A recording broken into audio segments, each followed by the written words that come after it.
FAA regulations allow DoD aircraft to turn ADSB off when performing sensitive or classified operations in the national airspace for national defense, homeland security, intelligence, or law enforcement purposes, and when transmitting ADSB out would compromise the mission or pose a safety risk to the aircraft, crew, or people and property in the air and on the ground.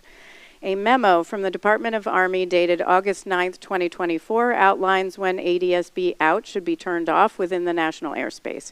It states that air crews conducting sensitive or classified operations shall consider during pre-mission planning operating their transponder, collision avoidance, situational awareness, and other onboard systems to emit the least flight information required to meet airspace access and safety requirements. Before I continue on that, what is a local area orientation flight, Colonel DeForest? Yes, Chairman Hamidi. The local area orientation would include several of the DC helo routes. It's characterized both north, west, and south of DCA. Predominantly is where we would focus on our orientation flights, to include Davidson Army Airfield, of course. So all-inclusive of most of the helo routes in DC. And does it contain sensitive sites? You would, let me rephrase this. The local area orientation flight would be for a new pilot or a pilot that's going to fly this route? That is correct. Okay. And I do want to say if there's something you can't answer here, you should just tell me. For the local orientation flight, well, actually, let me go to how do you define training flight? So training flights are referenced. So there could be many different types of flights. One could be a proficiency flight, those base tasks. Can you, maintain heading, airspeed, altitude, traffic pattern? The next would be a mission training flight, which would include locations that are, mission specific. So many different types of flights. So if it got near an actual location, that would be characterized as a mission training flight. Okay, so this was basically a check ride and an NVG annual check, correct? That is correct. On this evening. So, and that's considered a training flight? Yes, that would be considered a training flight. Okay, under the Army's policy, are all local area orientation and training flights defined as sensitive or classified operations? For this specific training flight, it included, because it was an annual proficiency readiness examination, so we would want to include some aspect of the mission in that evaluation, and that's what the instructor pilot did. Which is why you said, I don't know if you said it or someone else said it, and I apologize, that this flight was determined to have to be high risk, so you would have to have ADSB off. Not necessarily a high-risk flight, but would include the mission. The mission, yes, Chairwoman. Okay, so are all standardization flights or all check rides considered training flights? So and therefore don't have ADSB that's supposed to out on? Not so. For example, if a instrument evaluation did not go near one of those locations, then that would be a training flight, not necessarily a mission training flight. So for this flight, ADSB out should have been off according to your policy? On 29 January, yes. It met all the criteria for the policy. Okay, I'm going to hold on that and come back. Member Graham. Member Inman. I'm going to follow up on it. On that exact line, on those missions that the MOU didn't require the ADSB out to be off, how many do you think prior to January 29th you flew where ADSB was turned on? The exact number, I am not sure. It's okay. It's a general 100, 12, 2,000. I'll work with percentages, probably less than 20%. Less than 20%. So on those 20%, and I know you probably can't break it down, but based on what we had found in the evaluation working with your team, on those Lima models, excuse me, in the Mike models, even if you had it turned on, would it be broadcasting ADSB out? And what we have found through the investigation is there was an incorrect setting. Essentially, when the Lima model helicopters were upgraded with ADSB, call it a maintenance task, so during installation, those maintenance procedures, and there was conflicting maintenance procedures. We have found that during this investigation, the ADSB out was not functional. But once it was identified during this investigation, we swiftly made that corrective action and distributed it to the entire Army. Do you know how many Fleet-wide. beyond just your aircraft? I think there were 7 out of 8 that were not broadcasting correctly, is that right? I'm not familiar with the exact amount, but it was the majority of this 16 that we currently have at Davidson Army Airfield. Do you have any idea how many other models were affected throughout the national airspace? I'm not aware. Could No, you sir. take that as an IOU to check or to let us know? I know it's not, you don't have the entire national airspace, but I'm going to ask who I have right now. That's okay. But what I would add is the Army did, issue a safety action message that was widely distributed, and we received it almost immediately once we determined, at Davidson Army Airfield there was a potential fault. And we appreciate that. I think we were made aware of it, so thank you. I'm going to go back to ADSB. Colonel DeForest, so the accident helicopter was capable of transmitting ADSB out. And what it was not transmitting ADSB out on the accident flight, you just talked about why. And we found, though, that the accident helicopter's transponder began to respond to Mode S interrogations near Cabin John and continued until the mid-air collision occurred. However, the actual data wasn't transmitting. In fact, the accident helicopter had not been transmitting ADSB data for 730 days. Under your policy, are aircrew permitted to switch between transponder mode or to turn on ADSB out during operations while in flight? No, they're not. Have you ever heard of a situation where the transponder would just start spontaneously responding to Mode S interrogations? I'm going to stop right there. I'm not aware of any. So I'm not asking you to speculate. Have you ever been aware of a crew member to turn it on in flight, of a crew member turning on ADSB out during flight in violation of your policy? I'm not aware of that in flight, per the policy. Would the only way that would be come on be that somebody would have turned it on?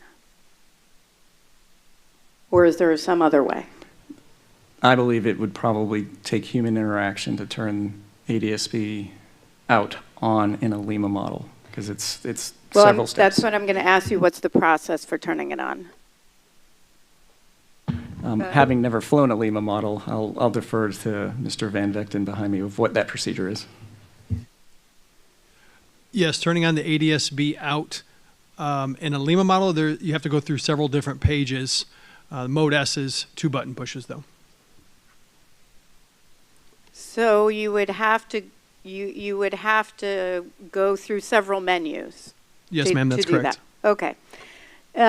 What would have occurred in this flight had the time setting been correct and had the ADSB out been on, because it was on, just not transmitting? Colonel DeForest or Mr. Van Vechten, whoever wants to answer. For ADSB, I'm not aware of a crew member cockpit indication that ADSB. No, I mean, what information would have been provided? In this case, if it was transmitting ADSB out, what would have been provided? What would have occurred in this situation if, in fact, it was operational and didn't have this setting error? Sir, I can take that. Yep, if you don't On mind. your blind spot. Hello. So if ADSB out was working, you would have had, in addition to the MODES identification, you would have had the position, the barometric altitude, the geo altitude. You would have had a velocity vector. Is that what you're asking for, ma'am? Yes. So in Yep. this situation, had the setting been correct, because it was on, that's what it would have been provided. Yes, ma'am. Thank you. Who was responsible for installing the transponders? What organization or entity, not person?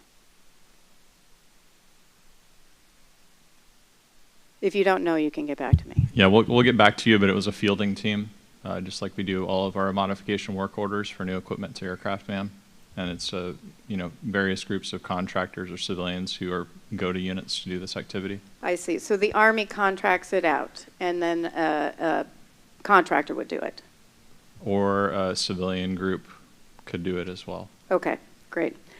And so we found that the accident helicopter and, in fact, 7 other Limas from the 12th Battalion were not transmitting ADSB data because the helicopters had the incorrect time source setting programmed during installation.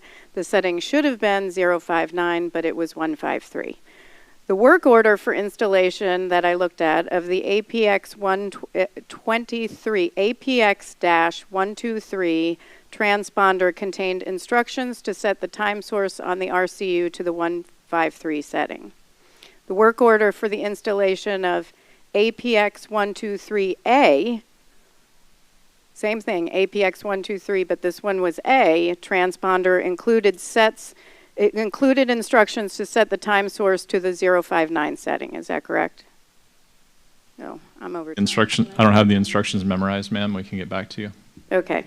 Those instructions included steps for the 059, so that's the APX-123A alpha.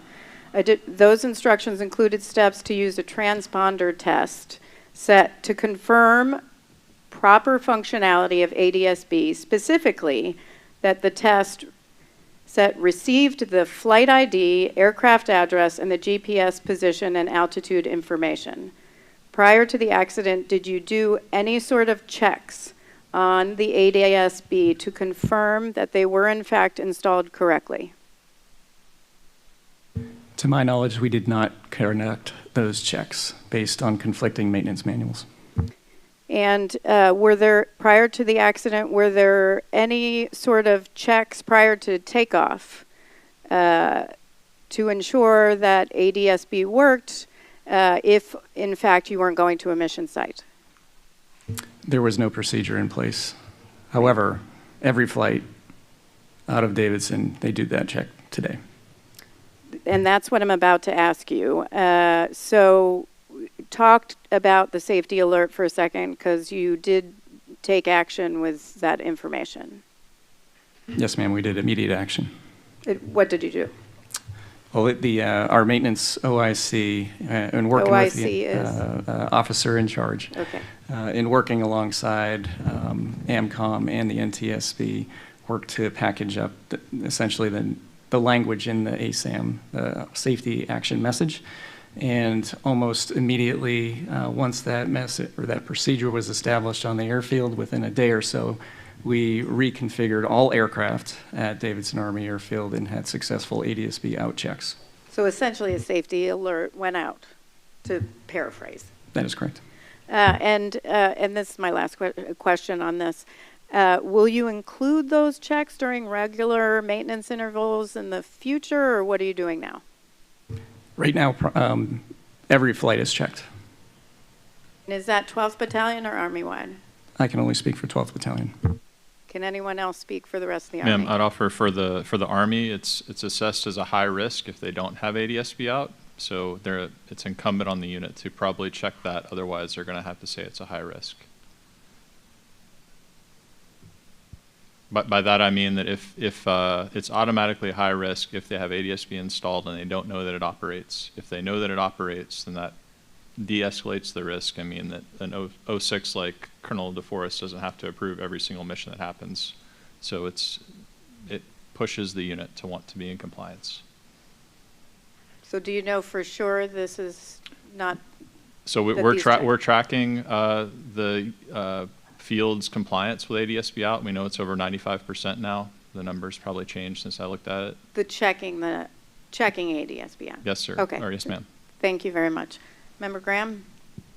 Member Inman? How do you test that? In the field, in the wild, I'm sorry. Just, how would you know? So there are test kits which you can use that are fielded to the units that were fielded along with the transponder you can use on the ground. But another method that we've promulgated is to actually take a flight with ADSB out indicating that it's operating, and then after the flight you can query an FAA database and see all of your fields and see if they were operating when they were supposed to do, and those instructions have been sent out. Is that a new procedure? The test kit is not a new procedure, but the extra details on actually querying the FAA website has been clarified recently. So on these test kits, is that something that's done routine? Is it sent around? Do you have to request it? The Army has procedures for everything. So test kits did not have a definitive test interval, but now that we have this policy for ADSB out compliance, it is being checked on a regular basis. I would guess anytime the transponder is serviced, which can be, 12 months, 24 months, it's going to be checked.